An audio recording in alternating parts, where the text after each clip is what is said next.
ఈరోజు రాష్ట్ర వ్యాప్తంగా మరి 97 డిపోల నుంచి ఆర్టీసీ ఉద్యోగులందరూ కడుపు మంటతోటి ఈరోజు ఏ పిలుపు అయినా సరే మేము సిద్ధంగా ఉన్నాం, మా యొక్క సమస్యల పరిష్కారానికి మరి తప్పకుండా మేము వస్తామని ఈరోజు రావడం జరిగింది.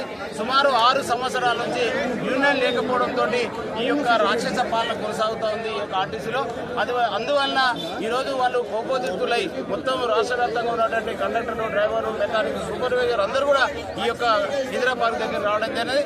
ప్రధానంగా మా యొక్క డిమాండ్ ఏదైతే ప్రభుత్వంలో విలీనం ఏదైతుందో మరి అది అసెంబ్లీలో తీర్మానం చేశారు, మరి గవర్నర్ కూడా గెజిట్ రిలీజ్ చేశారు. అప్పుడు ఉన్నటువంటి కేసీఆర్ ప్రభుత్వము మరి అప్పుడు మోసం చేస్తూ లాస్ట్ చివరి వరకు ఆపేసేయడం జరిగింది.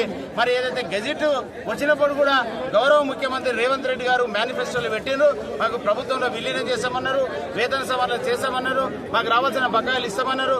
మరి అందువల్ల తప్పకుండా ఇవ్వాల్సిన అవసరం ఉంది ఈరోజు. ఎందుకంటే ముఖ్యమంత్రిగా మేనిఫెస్టోలో పెట్టారు కాబట్టి ప్రభుత్వంలో విలీనం చేస్తే ఆర్టీసీ ఉన్నంత వరకు ఈ యొక్క రేవంత్ రెడ్డి గారి పేరు చిరస్థాయిగా ఉండిపోతుంది. అందువల్ల ముఖ్యమంత్రి రేవంత్ రెడ్డి గారు ప్రభుత్వంలో విలీన డేట్ ఆఫ్ అపాయింట్మెంట్ ఇవ్వాల్సిన అవసరం ఉంది. అదే కాకుండా ఏదైతే యూనియన్లను బ్రిటిష్ కాలం నడుస్తున్నది ఆర్టీసీలో అని రేవంత్ రెడ్డి గారు అన్నారు.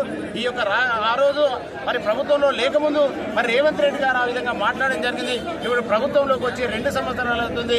ఏవైతే మాకు మీరు ఇచ్చిన మా హామీ ఏదైతుందో ప్రభుత్వంలో విలీనం, యూనియన్ల అనుమతి, మాకు ఏదైతే వేతన సవరణ, రావాల్సిన బకాయిలు, అదేవిధంగా కాంట్రాక్టు ఉద్యోగులను మరి రెగ్యులర్ గానే వాళ్ళకి నియామకం ఇవ్వాలి.